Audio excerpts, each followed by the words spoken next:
My first supplementary question, Mr. Speaker. I hold in my hands a judgment of the High Court of Ghana dated 13th August 2020. Heritage Imperial Limited as plaintiff, the Ministry of Lands and Natural Resources, and the Attorney General as defendants. The judge who presided is Samuel Obindiewo, sitting as Justice of the High Court. Mr. Speaker, in this judgment, this same elaborate arguments that the Honorable Minister has made today was the case sent to court. All the cases he has cited, the case law, Mr. Speaker, is here, contained in the judgment, pages 8, pages 9, and 10. The state lost abysmally. And as we speak, Mr. Speaker, a judgment debt in excess of 15 million United States dollars is now upon us. Indeed, Mr. Speaker, the state could not appeal, and so I have in my hands the certificate of judgment. Mr. Speaker, the certificate of judgment issued by Justice Samuel Obindiewo on the 18th day of May 2021, just a few months ago, states, and I read, Mr. Speaker, I hereby certify that judgment was entered for the plaintiff as follows. A, declaration that the invasion of the plaintiff's mining site and seizure of his excavators and equipment is unlawful.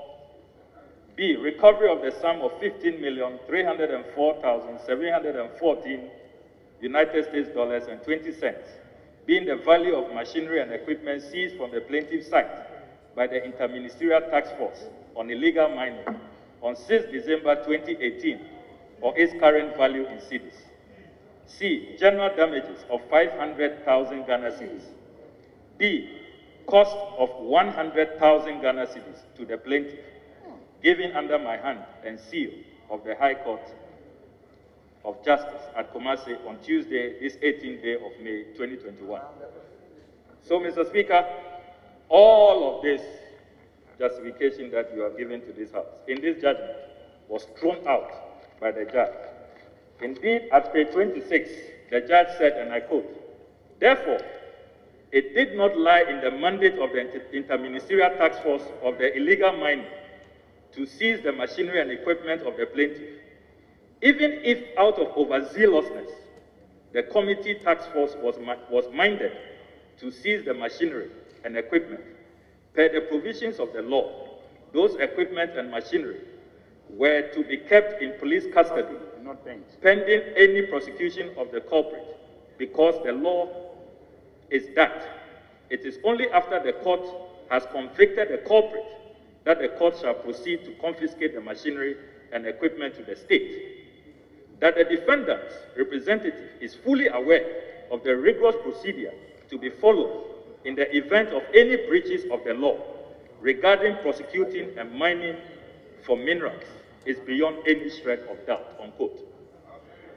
So, Mr. Minister, faced with this judgment, are you not, by your conduct, going to impose even more judgment debt on this country? I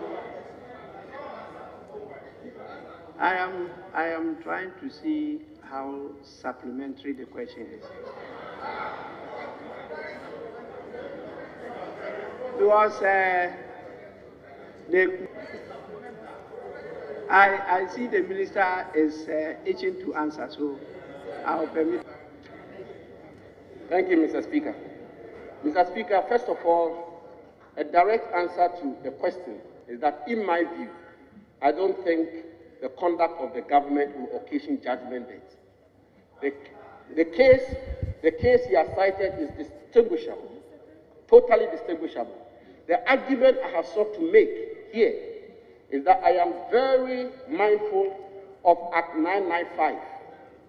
Act 995 does not cease to operate. But Mr. Speaker, respectfully, Act 995 is in respect of a clear case of excavators which have been retrieved and the fate of which are yet to be determined in terms of its illegality. One, whether or not the excavator was being used for an illegal mining will have to be determined. Two, whether the persons who are using the excavators were involved in illegal mining is to be determined, which is why the law pursuant to Act 995 is very clear that before the Minister for Lands and Natural Resources can confiscate and allocate such excavators, he has to have a successful prosecution. It means that the matter as to whether or not the excavator and the individuals are involved in illegality are still at large. But the argument I've made, Mr. Speaker, is that in the case of Operation Halt, which is the matter which has brought up this question, which is the decommissioning of excavators, I am contending and submitting that the illegality is established, which is why I went at great length to explain the provisions which prescribe clearly the use of excavators for mining on water bodies. So there's no question about an excavator which is being used for mining on water bodies being illegal, and which is why Article 36 of the Constitution gives a duty to the government to protect the environment for posterity. So in that case, government simply has to act. Act 995 will not apply in a case where an excavator is found on a water body. That is a fait accompli, and government is duty-bound pursuant to Article 36 to act. And that is the reason for Operation Halt, and that is the reason for decommissioning. Because finally, you will realize. Apologies to our viewers on Metro TV. We have to take you off and continue the interesting discussion in Parliament on Facebook with Samuel Abu Jinapor and Honorable Okudzeto to ask another question. Have a look. So good night to Metro TV viewers, and on Facebook you can continue watching. Here it is. The ongoing operation is not across board. The ongoing operation is in respect of only the red zones, water bodies and forest reserves. So if an excavator was found to be involved in mining outside the red zones, you cannot decommission the excavator. Act 995 will apply. But where an excavator is found in the red zone water bodies, there is an irrebuttable presumption that there's an illegality. And pursuant to Article 36, the government ought to act. And that is the basis for the action of the government. So the case that has been cited is totally distinguishable. It doesn't apply in this case. Act 995. Act 995 is very clear, Mr. Speaker. Section 8 of Act 995, where a person is arrested for an offense under subsection 3, 5, 6, or 7, any equipment used in or associated with the commission of the offense, and any product derived from the commission of the offense, shall without regard to the ownership of the equipment or product be seized and kept in the custody of the police. 9. A court that convicts a person for any offense under subsection 2, 3, 5, 6, or 7 shall, in addition to the penalty that the court may impose, order the forfeiture of the equipment or product seized under subsection 8 to the state. The minister shall, within 60 days after the confiscation of the equipment or product, allocate the equipment or product to the appropriate state institution and publish in the Gazette the name of the state institution to which the equipment or product is allocated. In this section, court includes the circuit court.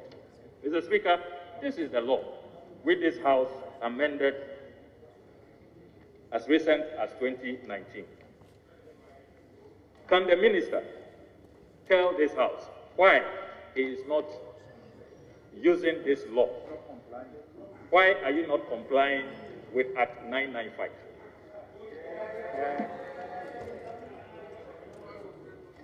Yes. Mr. Speaker, thank you.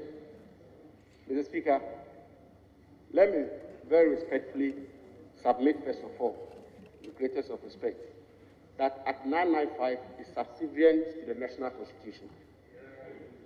It is, of course. The Acts of Parliament, the Constitution takes precedence over the Act of Parliament. There are senior lawyers here. that is not in doubt, Mr. Speaker. That is not in doubt. that the Constitution takes precedence over acts of Parliament. That's a fact. Article 11 of our Constitution says so. Mr. Speaker, that's the hierarchy of laws. Number two, what I have sought to explain, and with the greatest respect to my friend and the member from Northtown, is possibly not getting the distinction I'm trying to draw. Mr. Speaker, the distinction is that Act 995 becomes applicable when the question of the illegality of the excavator or the operation in which the excavator is involved is still an issue. I am submitting that pursuant to Article 36 of the Constitution, which gives a duty to the government to protect the environment for posterity, which is why I pose the questions. What will an excavator be doing on River Pra? Unless I'm being told, Mr. Speaker, that there could be a possible legal determination as to whether or not an excavator which is found on a river body and mining is legal or not legal. If that was to be the suggestion, then, Mr. Speaker, I will concede. But it is my contention and submission that when an excavator is found on a water body mining, the question about its illegality or not is not an issue. Of course, it's not an issue. There is a rebuttable presumption that is not an irrebuttable presumption that is not an issue. Just finally. And so, I am saying that Operation Halt is in respect of only water bodies and forest reserves. And therefore, Act 995 becomes applicable only when we are dealing with excavators outside the red zones. And pursuant to Article 36 of the Constitution, the conduct of the government to protect the environment for posterity is not in question and cannot be legally questioned. There's a distinction. There's a clear distinction between the line of argument you are making and the argument I'm making. I am making the constitutional argument which bestows a sacred duty on the government to protect the environment, and which is the basis upon which the government is actually taking the action that they are taking. So there's no issue with it, Mr. Speaker. Thank you, Mr. Speaker. Mr. Speaker, from the response of the Honorable Minister, on page 8, first paragraph and then second paragraph, where he enumerated the presence of excavators on certain rivers, he had made it clear by stating that furthermore, the remotes or other parts of the excavated were removed, thus making it immobile. So the people who were doing the illegal mining would come back later on to work at night.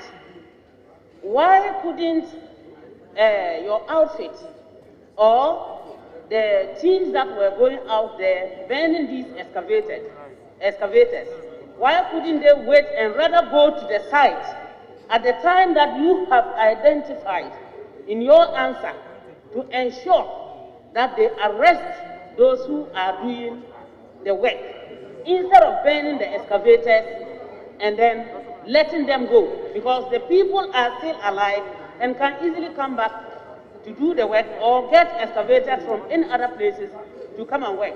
Why couldn't you have made them to go at the right time so that they can get them, once you have stated it? Mr. Speaker, thank you. Mr. Speaker, first of all, we need to also ask ourselves the very important question as to why it is the case that this is just about the only time we are making such a big impact on illegal mining in our country since the 1980s.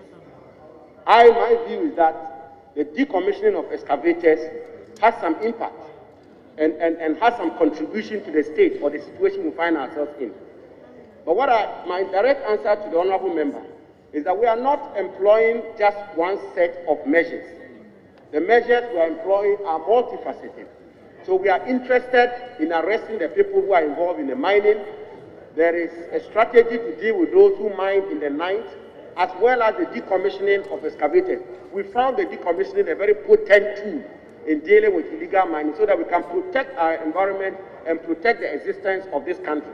That is the reason for the kind of activity that we are involved in. We are not dealing with it from one pronged approach. It's a multifaceted approach. Thank you. Did you enjoy that? Okay, so once in a while when there's question time, we'll go to Parliament and bring you some of these matters.